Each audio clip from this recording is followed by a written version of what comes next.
Hello, this is going to be a long video, but I have a lot to say, so bear with me.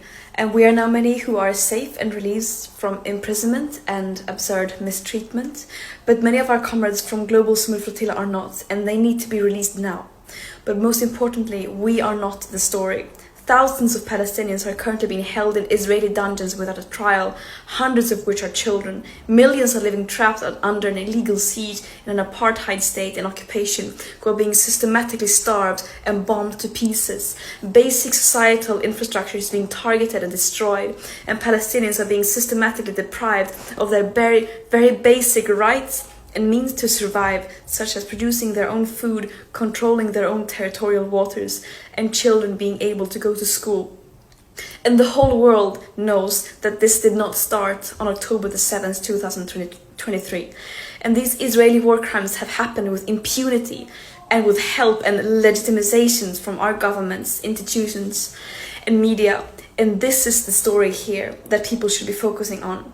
Do not let me and other volunteers on the flotilla be a distraction. And the Global Summit Flotilla is about solidarity with Palestinians, international solidarity. And what Israel did was mainly not to illegally abduct us in international waters and abuse us in prison, but it was that it stopped a humanitarian mission and violating international law by preventing humanitarian aid from entering Gaza, a population that are being systematically starved by Israel. And this is a blatant violation of international humanitarian and maritime law. And I also want to make it very clear that our imprisonment by Israel is a direct result of our governments.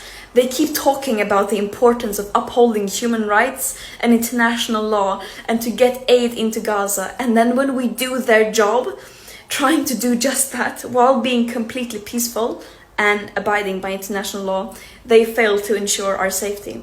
And this mission should not have to exist. It is a last resort when all means fall short and when those in power fail to step up and do the bare minimum. States have a legal obligation to end their complicity in genocide, which the UN Commission now also has confirmed that it is.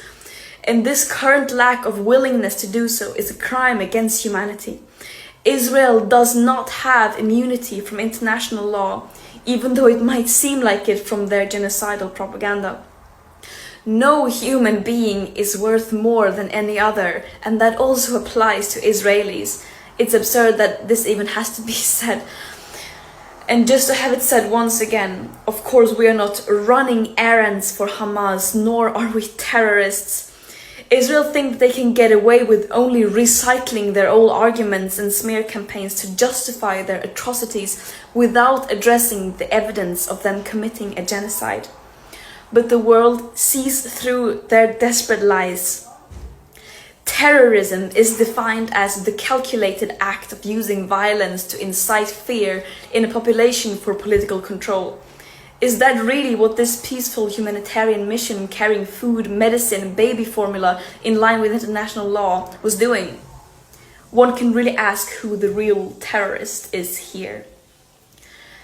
And I stand by what I have said and stood for since I became an activist at the age of 13.